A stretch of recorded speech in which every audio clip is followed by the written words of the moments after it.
मैंने कहा कि साहब बहुत सारे लोग ऐसे होते हैं जो बड़े पढ़े लिखे लोग होते हैं, बड़े विद्वान लोग होते हैं, और बिहार में विद्वानों की कमी नहीं है। जहाँ खोजिएगा आपको विद्वान लोग मिल जाएंगे।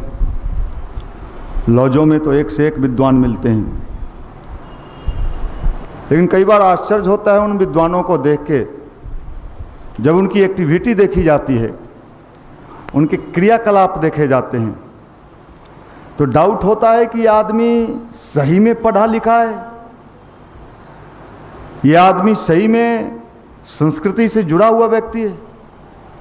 तो उसके आचरण को देख के, उसके व्यवहार को देख के कई बार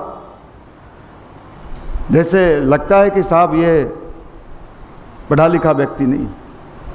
समाज में अभी क्या कहा जाता है, समाज का विकास कैसे होगा? तो समाज शिक्षित होगा तो समाज का। कितने लोग इससे सहमत हैं? आप लोग अशिक्षित हैं, मूर्ख हैं। मैं पूछ रहा हूं क्वेश्चन कि कितने लोग इस बात से सहमत हैं कि समाज में शिक्षा के विस्तारीकरण से समाज का विकास होगा? मेरा क्वेश्चन है, उठाइए हाथ।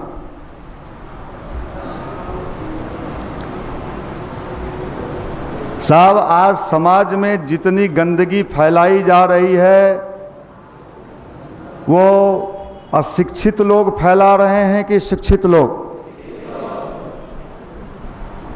फिर तो मामला गड़बड़ है। जब शिक्षा के विकास से ही सारा समाधान होना है,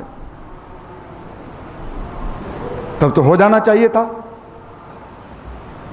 जहां इतने शिक्षित बैठे हैं, बीए, डबल बीए, एमए, कई लोग कहता है हम 3 ट्रिपल एमए। क्या करोगे डिग्री लेके? ऐसी डिग्री किस काम की? पेट भरने वाला। माफ कीजिएगा, ये समस्या का समाधान लोग खोज नहीं रहे। न जाने लोग क्या क्या खोजते चल रहे। बेरोजगारी दूर कैसे होगा? तो प्रधानमंत्री क्या कहते हैं? बेरोजगार, आप लोग बेरोजगार हैं कि रोजगार वाले?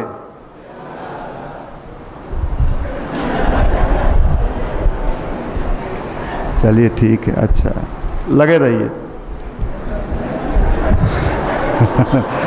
तो मैं ये पूछ रहा हूं, प्रधानमंत्री कहते हैं बेरोजगारी दूर करने का टेक्निक प्रधानमंत्री क्या दे रहे हैं? कौन India? Startup India. Startup India का मतलब इंडिया को स्टार्ट कर दिया जाए। स्टार्टअप इंडिया मतलब कुछ काम शुरू किया जाए। मेरे यहाँ बैंक वाले लोग आते हैं, बड़े बड़े बैंकर्स लोग आते हैं, एजीएम जीएम लोग आते रहते हैं यहाँ लेक्चर देने। एक स्टेट बैंक के एजीएम साहब मेरे यहाँ आए। मैंने पूछा कि ये बताइए कि ये जो भारत सरकार का स्कीम है स्टार्टअप इंडिया, ये कैसे हम युवाओं के बीच इसको ला सकते हैं? हमको समझाइएगा तब ना हम इस सबको समझाएंगे, नहीं तो बेचारे चौकी पर है, फॉर्म भर रहा है। वो क्या कहे सो सुनिए। कहे, मनीष जी, हजारों युवाओं ने 10-10 लाख रुपया स्टार्टअप इंडिया में लिया, दुकान दिखा दिया, बोर्ड दिखा दिया, फोटो खींच के जमा कर दिया। अब जब पैसा लेने पहुंच रहा है बैंक, तो न वहां बोर्ड है न दुकान है।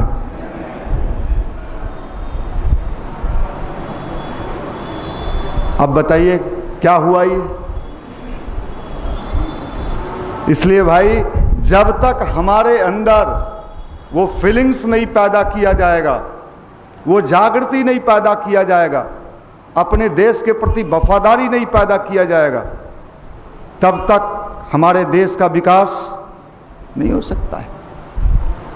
और ये पैदा करने के लिए कौन सा मशीन है? केमिकल रिएक्शन कुछ करा के, ये वाला इसमें डालो, 2 बिन डाल के देखो, रिएक्शन हुआ।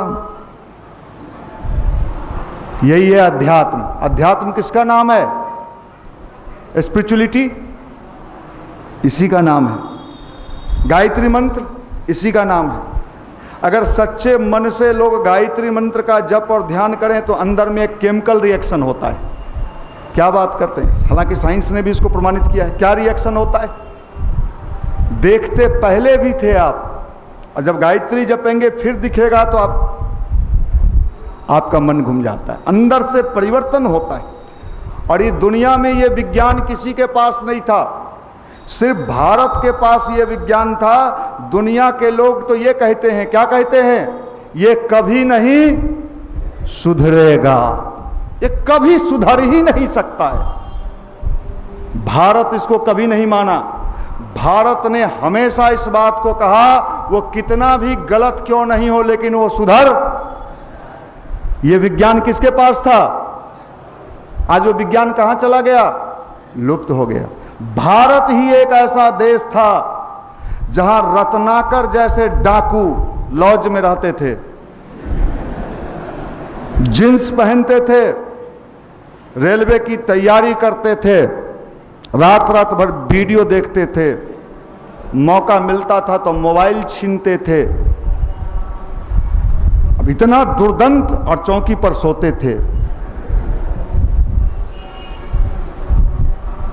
उसको भी चेंज किया हमारे साइंस ने, हमारे विज्ञान ने। वो रत्नाकर डाकू क्या बन गए? वाल्मीकि ऋषि बन गए। अंगुलीवाल नाम सुना है आपने? पटना यूनिवर्सिटी के हॉस्टल में रहता था, कट्टा लेके घूमता था।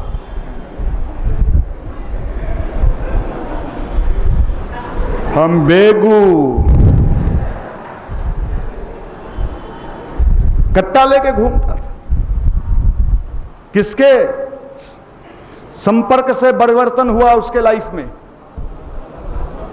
दुनिया के लोग कह सकते थे कि ये साहब कभी बदलेगा नहीं, लेकिन किसके संपर्क में आया? बुद्धम शरणम, बुद्ध के शरण में आया। वो ऋषि हो गया, साधु हो गया।